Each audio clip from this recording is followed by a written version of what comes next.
Dans mon église, je suis évangéliste. Dieu nous fait grâce, nous apportons la bonne nouvelle partout, mais c'est pas encore assez. Nous n'avons pas encore atteint, nous n'avons pas encore arrivé au niveau où Jésus-Christ vient nous voir. Chaque jour qui passe, si je ne reçois pas Christ, c'est un retard que je suis en train de mettre dans ma vie. Je vis à Lubumbashi, je suis un fils pour mon père. Moi, je suis né dans une famille catholique, chrétienne comme on le prétendait. Alors, donc j'habitais la famille maternelle où tout le monde fréquentait l'église catholique. J'ai grandi dans l'église catholique, j'ai fréquenté le mouvement donc j'étais scout pendant 3 ans. J'ai fréquenté ce mouvement-là, c'est là où j'ai appris un peu encore trop de l'église catholique. J'ai découvert certaines vérités qui a fait à ce que je puisse quitter ce mouvement. Pourquoi? Parce qu'on avait fait ce qu'on appelle camper. Nous sommes allés dans une brousse où il s'est passé des cérémonies où je me suis dit, ça, c'est pas la parole de Dieu. Donc, la pensée de Christ me revenait toujours. Je ne sentais pas cette valeur en moi. Je ne me sentais pas homme parce qu'il n'y avait pas Christ dans ma vie. Où j'étais vraiment dans une vie de péché. J'ai rencontré des personnes qui n'étaient pas vraiment bonnes. Alors, c'était comme ça que je vivais. Alors, là, à chaque fois je me retrouvais seul, Dieu m'avait fait grâce. J'avais la Bible avec moi. J'avais tombé sur les livres des Proverbes. J'ai écouté la sagesse de Salomon, les livres des Ecclésiastes. Ça m'a vraiment bouleversé, bouleversé et bouleversé. Des prédications, on avait toujours l'habitude d'entendre, mais c'était pas assez efficace. Déjà, on se croyait chrétien. On savait pas quelle est la différence entre un chrétien et un païen. Alors là, j'ai rencontré Jésus-Christ au travers de la Bible. Et puis, j'ai senti dans mon cœur que je dois changer vraiment ma vie. Est-ce que vous pouvez nous raconter la réalité que vous êtes en train de faire face à la jeunesse d'aujourd'hui et votre vie chrétienne d'aujourd'hui? La jeunesse d'aujourd'hui, c'est une génération vraiment qui est, je dirais, perdue. La Bible dit, ne vous conformez pas au siècle présent, mais soyez transformés par les renouvellements de l'intelligence. Ça, c'est notre but. Ça, c'est notre raison de vivre. Vanité de vanité, tout est vanité. Comme je venais de lire la Bible, la jeunesse, elle se croit, la Bible dit, vis comme tu veux. Fais ce que tu veux. Vis selon tes désirs, selon le regard de tes yeux. Mais ce que tu ne dois pas oublier, que à la fin de tout ça, il y aura un jugement pour toi. Quel est l'impact, le fruit que votre vie chrétienne a donné à votre famille? Ah, ok, ok. En fait, c'est pas moi qui a amené le vrai impact. Moi aussi, on m'a impacté par mon grand frère.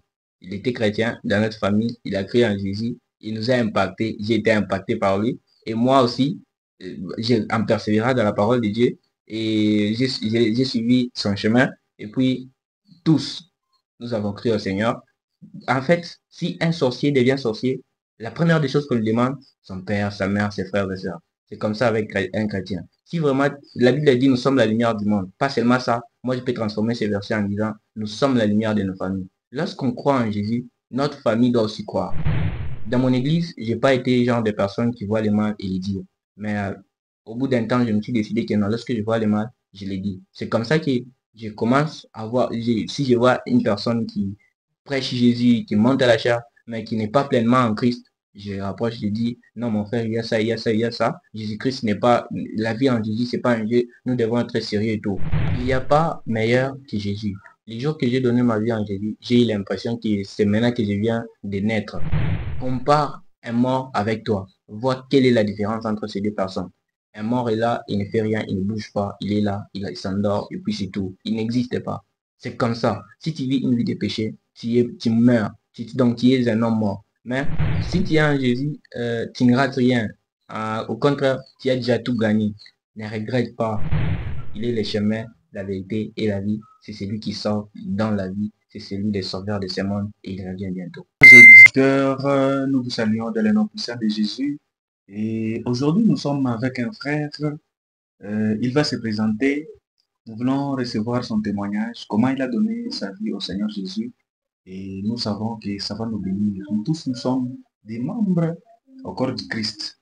Et tout ce que nous sommes en train de faire, c'est pour gagner les âmes. Son témoignage va aussi te bénir, va t'aider aussi à changer ta manière de faire les choses avec le Seigneur. Et nous demandons au frère, il va se présenter, il est qui et comment est-ce qu'il a donné sa vie au Seigneur Jésus. Mon frère, bonjour. Bonjour, frère. J'espère que vous allez bien. Oui, nous Et allons bien par la grâce de Dieu. ok, vous pouvez vous présenter en bref, afin que les auditeurs sachent qui vous êtes et comment est-ce que vous avez donné votre vie au Seigneur Jésus. Je suis chrétien, je suis le frère John, je fréquente l'église Maison de prière. Je vis à Lubumbashi. Je suis un fils pour mon père. Donc, je suis étudiant. C'est un peu ça d'une manière bref. Ah, ok. Comment est-ce que vous avez donné votre vie au Seigneur en étant jeune, zélé dans le Seigneur, remarquable dans son église, qui marque son temps. Et il paraît, nous avons entendu de vous, vous prêchez dans les véhicules, vous prêchez dans des milieux où vous trouvez les gens, vous êtes un peu motivé dans le Seigneur. Qu'est-ce qui motive votre engagement, votre consécration dans le Seigneur Jésus-Christ? Euh, Moi, je suis né dans une famille catholique, chrétienne comme on le prétendait. Alors, donc j'habitais la famille maternelle où tout le monde fréquentait l'église catholique. Nous avons grandi comme ça, croyant que nous sommes des chrétiens, croyant que nous avons certaines connaissances par rapport à Christ. J'ai grandi dans l'église catholique. J'ai fréquenté le mouvement donc j'étais scout pendant 3 ans. J'ai fréquenté ces mouvements-là. C'est là où j'ai appris un peu encore trop de l'église catholique. Alors, c'est arrivé un temps où j'ai découvert certaines vérités qui a fait à ce que je puisse quitter ces mouvements. Pourquoi? Parce qu'on avait fait ce qu'on appelle camper. Nous sommes allés dans une brousse où il s'est passé des cérémonies où je me suis dit, ça, c'est pas la parole de Dieu. Avec certains versets qui appuyaient cela, alors je suis arrivé à quitter ces mouvements-là et puis j'ai quitté l'église catholique. Au bout d'un certain temps, je fréquentais les églises par-ci par-là, j'avais pas des églises fixes. En même temps, je n'étais même pas converti, je croyais en chrétien, je croyais lire la Bible, je croyais, ça arrivait même que j'ai jeûne, mais c'était pas, je n'étais pas encore chrétien. En grandissant et tout, c'était en quatrième secondaire, je suis allé quelque part avec des connaissances que j'avais. En même temps, j'étais dans une vie de péché. Ça me dérangeait beaucoup. La seule question qui me revenait dans mon esprit, c'était si je mourais aujourd'hui, où est-ce que j'allais être? Si Jésus-Christ venait aujourd'hui, où est-ce que j'allais être? Dieu m'avait fait grâce à toutes choses que j'ai faisais. C'est comme si il y avait toujours Christ. Donc, la pensée de Christ me revenait toujours. Je ne sentais pas cette valeur en moi. Je ne me sentais pas homme parce qu'il n'y avait pas Christ dans ma vie. Un jour, en quatrième, la vacance, donc quatrième secondaire, quand on est entré en vacances à la fin de l'année, pour aller en cinquième maintenant, je suis allé quelque part chez ma tante maternelle où j'étais vraiment dans une vie de péché. J'ai rencontré des personnes qui n'étaient pas vraiment bonnes. Alors, c'était comme ça que je vivais. Alors, là, à chaque fois je me retrouvais seul, Dieu m'avait fait grâce. J'avais la Bible avec moi. Je lisais la Bible, je lisais la Bible, je lisais la Bible. J'ai découvert des choses que j'ai jamais découvert. J'avais tombé sur les livres des Proverbes. J'ai écouté la sagesse de Salomon. Comment il est en train de parler de la jeunesse. Comment il est en train d'écrire vraiment la vraie vie. Alors, ajouté avec les livres d'Ecclésiaste, ça m'a vraiment bouleversé, bouleversé et bouleversé. L'un des versets qui m'avait fait croire en Christ, c'était Ecclésiaste, le chapitre 12, euh, qui dit, jeune homme, réjouis-toi dans ta jeunesse, livre ton cœur à la joie pendant les jours de ta jeunesse, marche dans les voies de ton cœur et selon les regards de tes yeux, mais sache que pour tout cela, Dieu Pardon, mon t'appellera frère. en jugement. Donc, il n'y a pas eu personne qui vous a prêché l'évangile. C'est Dieu qui vous a donné l'intelligence pour découvrir la sagesse de la Bible. Ah non, pas du tout. Dans des prédications, on avait toujours l'habitude d'entendre, mais c'était pas assez efficace. C'était pas vraiment assez efficace, mais on avait toujours l'habitude d'entendre ça. Crois en Jésus, tu seras sauvé. Déjà, on se croyait chrétien. On savait pas quelle est la différence entre un chrétien et un païen. Moi, je me croyais chrétien parce que j'étais un païen qui gênait, un païen qui lisait certaines fois la Bible, un païen qui conseillait même ses amis qui se croyaient saints. C'était comme ça que j'ai passé ma vie. Alors là, j'ai rencontré Jésus-Christ au travers de la Bible. Et puis, j'ai senti dans mon cœur que je dois changer vraiment ma vie. Je dois changer ma vie. La seule pensée qui me revenait, la pensée qui était diabolique, c'était non, tu es encore jeune. Il faut faire la vie. Il faut d'abord se réjouir. Mais en même temps, je me suis rendu compte que chaque jour qui passe, si je ne reçois pas Christ, c'est un retard que je suis en train de mettre dans ma vie. C'est comme ça que j'ai crié au Jésus, à Jésus. Et puis, à la fin de ces vacances-là, quand j'ai rentré chez nous, il y avait un ordinateur qui était chez nous avec mon frère qui était vraiment chrétien, zélé dans les choses de Dieu. Il ne cessait de me parler de Jésus et de Jésus. Alors, au travers de lui aussi, j'ai vraiment profité plein de choses. C'était des prédications des pasteurs Marcelo, cet homme de Dieu, qui prêchait. J'avais trouvé des prédications qui m'avaient vraiment béni. Des prédications, il y avait des thèmes comme les trois temps spirituels, quand une personne est dans l'ignorance, quand une personne vient de croire, quand une personne peut aller au ciel, les prédications comme Euh, euh, la lourdeur que vous avez rencontrée aujourd'hui dans votre vie, parce que vous nous avez rencontré, vous avez dit, il y a de l'autre côté la jeunesse d'aujourd'hui et vous qui avez cru au Seigneur en étant jeune. Qu'est-ce qui est en train de vous tirer au lieu d'évoluer de plus en plus avec la jeunesse d'aujourd'hui? Normalement, si ils étaient aussi dans le Seigneur, ça allait vous faciliter à croître très rapidement. Mais vous sentez comme si on est en train de vous tirer. Est-ce que vous pouvez nous raconter la réalité que vous êtes en train de faire face à la jeunesse d'aujourd'hui et votre vie chrétienne d'aujourd'hui? ah, la jeunesse d'aujourd'hui, c'est une génération vraiment qui est, je dirais, perdue, pour être clair. Parce qu'il y a la technologie, il y a des mauvais conseils, des mauvais modèles et tout ça. Ça est en train de perdre la technologie. Nous voyons des jeunes qui ne se rendent pas compte qu'il faut croire en Jésus, ils se croient maîtres de leur vie. Alors, ils sont en train de se perdre, ils sont en train de faire du n'importe quoi. Alors, face à tout ça, vraiment, nous penchons vers le bon côté qui est Jésus-Christ de Nazareth pour le suivre dans sa voie, pour vivre avec lui et ne pas se conformer à la jeunesse d'aujourd'hui, à la génération d'aujourd'hui. La Bible dit, ne vous conformez pas au siècle présent, mais soyez transformés par les renouvellements de l'intelligence. Ça c'est notre but. Ça c'est notre raison de vivre. C'est conformer vraiment à la parole de Dieu. C'est s'attacher à la parole de Dieu et non à ce monde d'aujourd'hui. La jeunesse d'aujourd'hui vraiment est perdue. Il est en train d'aller vers le mal, mais on nous rend aveugle par des choses et des choses et des choses. Alors, qu'est-ce que vous pouvez dire aujourd'hui à ces jeunes qui est en train de suivre votre témoignage afin que lui aussi donne sa vie au Seigneur Jésus? Ah, ok. Un jour, j'étais en train pour vous donner la réponse à cette question. Je vais donner un petit témoignage d'une manière bref. Un jour, je suis en train de passer dans un cimetière, je vois des tombeaux.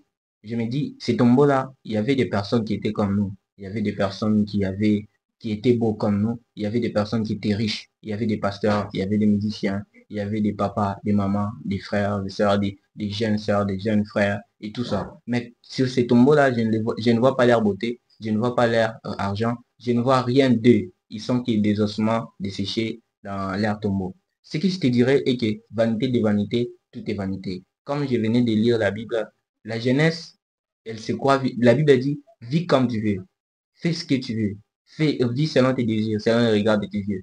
Mais ce que tu ne dois pas oublier est que, à la fin de tout ça, il y aura un jugement pour toi. Il ne croit pas que si tu es en train de vivre, tu n'es pas encore en Christ, c'est ton avantage. Non. Tu vois, quand une personne vient de croire, il se croit bébé. Parfois, nous arrivons à regretter pourquoi est-ce que j'avais cru à cet âge-là. J'allais croire même que juste quand je venais de sortir dans la ventre de ma mère. Il est temps que tu crois en Jésus-Christ. Jésus-Christ, il est le chemin, la vérité et la vie. Il n'y a personne qui peut te sauver si ce n'est Jésus-Christ. Ok, mon frère John.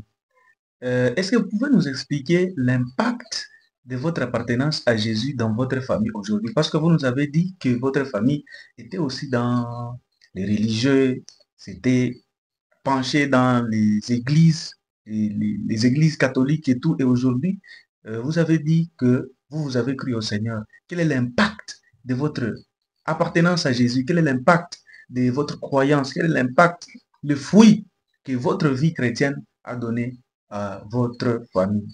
Ah, ok, ok.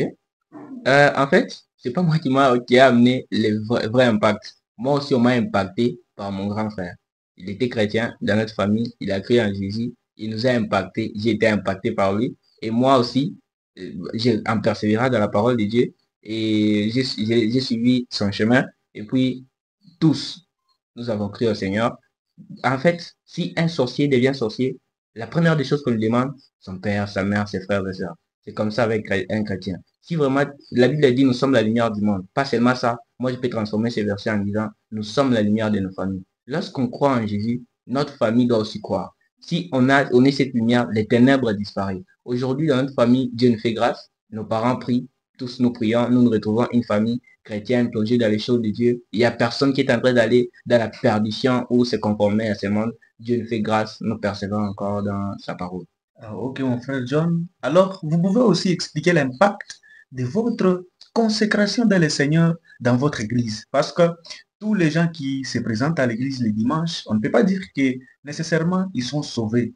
Il y a d'autres, ce sont des charnels et consorts. Alors, qu'est-ce que vous apportez, vous, comme vous êtes attaché au Seigneur? Vous avez une consécration particulière. Comment est-ce que vous impactez votre église aux gens qui sont chauds et foi en même temps dans votre église? Ah, ok, ok. Je suis genre de personne j'aime bien encourager les gens. Pendant beaucoup longtemps, même quand je voyais les mal, j'aimais encourager, mais ne pas dire la vérité que ça c'est mal, ça c'est mal. Peut-être pas pour ne pas mettre une personne mal à l'aise. Mais j'ai compris que c'est pas ça. Dieu est très gentil, donc Dieu est très bon, mais Dieu, parfois, il a créé aussi l'enfer, mais il est très bon. Qu'est-ce que je vais dire? Dans mon église, j'ai pas été genre de personne qui voit les mal et les dire.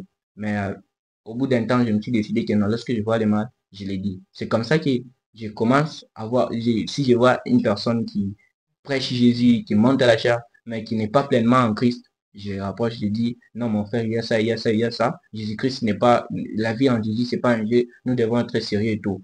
Si je peux parler de mon impact dans mon église, c'est que je conseille les gens. J'essaie de dire ce que je vois, c'est pas ça, les erreurs que je vois. Et puis j'ai dit non, nous devons emprunter cette fois. C'est comme ça. Et puis j'ai pris pour mon église, j'ai pris pour mon église. C'est un peu ça. La Ouais. Bible nous dit, faites de toutes les nations mes disciples. Nous sommes là pour évangéliser, pour donner à Jésus les âmes. Alors, quel est votre travail dans ce ministère euh, que Jésus nous a laissé, qui n'est pas pour une certaine catégorie de personnes, mais c'est pour tout un chrétien. Tu es sauvé, tu dois sauver. Quel est, euh, euh, euh, euh, qu'est-ce que vous faites dans ce ministère de Jésus-Christ? Il nous a laissé nous tous pour sauver les âmes. Dieu nous fait grâce. Dieu nous fait grâce. Dans mon église, je suis évangéliste. Dieu nous fait grâce. Nous apportons la bonne nouvelle partout. Mais c'est pas encore assez. Nous n'avons pas encore atteint. Nous n'avons pas encore arrivé au niveau Jésus-Christ vient nous voir. Mais nous nous efforçons. Nous persévérons encore dans sa parole pour faire mieux, pour prêcher l'évangile partout, pour amener l'évangile jusqu'aux extrémités de la terre, comme la Bible le dit. Nous prêchons l'évangile. Nous voyons les jeunes, nous leur prêchons l'évangile. Nous voyons les papas, nous leur prêchons l'évangile. C'est un peu ça ce que nous faisons. En dernier mot, qu'est-ce que vous pouvez dire à ce monsieur qui n'a pas encore donné sa vie au Seigneur Jésus? Est-ce que vous pouvez lui dire les laits qui se trouvent dans les bénéfices qui se trouvent dans l'appartenance à Jésus-Christ? Est-ce que vous pouvez dire, en grosso modo, à celui, ces messieurs, ces papas, ces frères, ces grands frères, ces vieux qui n'a pas encore donné sa vie à Jésus et il croit que il va vivre longtemps sur terre et Dieu est miséricorde comme les autres aiment dire que Dieu est miséricorde en étant pécheur, en étant dans les fausses doctrines malgré il connaît la vérité à cause des avantages qui se trouvent dans son église, à cause des titres, à cause de la gloire qu'il a et il ne veut pas donner sa véritable vie au Seigneur Jésus. Il veut être flatté avec ces camouflages-là en étant dans cette vie-là. Qu'est-ce que vous pouvez dire en grosso modo à celui qui nous suit, la personne en question? Il n'y a pas meilleur que Jésus. Les jours que j'ai donné ma vie à Jésus, j'ai eu l'impression que c'est maintenant que je viens de naître. C'est-à-dire quoi? Ce n'est que la vie se trouve qu'en Jésus-Christ. Lorsque tu vis une vie sans Jésus, c'est une vie morte. Compare un mort avec toi. Vois quelle est la différence entre ces deux personnes. Un mort est là, il ne fait rien, il ne bouge pas, il est là, il s'endort, et puis c'est tout. Il n'existe pas. C'est comme ça. Si tu vis une vie de péché, tu meurs. Donc tu es un homme mort. Mais lorsque Jésus vient dans ta vie, il te donne la vie. Il te donne la joie. Il te donne la paix. Lorsqu'on te pose la question, si Jésus-Christ venait aujourd'hui, où est-ce que tu iras? Qu'est-ce que tu sens? Si tu es pécheur, tu sens que tu n'as pas d'épée. Si on te dit, laisse-les, donc les voleurs iront en enfer. Qu'est-ce que tu sens? Lorsqu'on te dit, les adultères iront en enfer, qu'est-ce que tu sens? Lorsqu'on te dit les menteurs iront en enfer, n'est-ce pas, ça te fait mal? Ça prouve que ta vie ne va pas bien. Il y a un vide dans ta vie que Jésus-Christ doit compléter. Je t'assure que tu as besoin de Jésus. Tu as besoin de Jésus, c'est lui qui va te sauver. Il t'aime et il est mort à la croix pour toi. Un autre mot à ces messieurs qui se dit chrétien, soi-disant chrétien, mais il se sent étouffé dans la vie chrétienne. Parce que nous savons, un poisson dans l'eau, il n'est pas étouffé parce que c'est sa nature. Et l'homme est étouffé dans l'eau parce que ce n'est pas sa nature. Mais il y a des gens, en étant dans le christianisme, mais il se sent étouffé. Donc, c'est comme s'il est en train de rater d'autres choses. Il regrette d'être en Jésus parce qu'il se dit, je rate les copes, je rate tout ça. Qu'est-ce que vous pouvez dire à ces chrétiens afin qu'ils croient que dans la vie chrétienne, c'est sa nature? Si tu es en Jésus, tu ne rates rien. Au contraire, tu as déjà tout gagné. Ne regrette pas. Ne regrette pas d'avoir cru en Jésus. Ne regrette pas d'avoir une vie de sanctification. Ne regrette pas d'avoir une vie où tu sers Dieu, tu adores Dieu. C'est la meilleure des choses qu'on peut faire sur cette terre.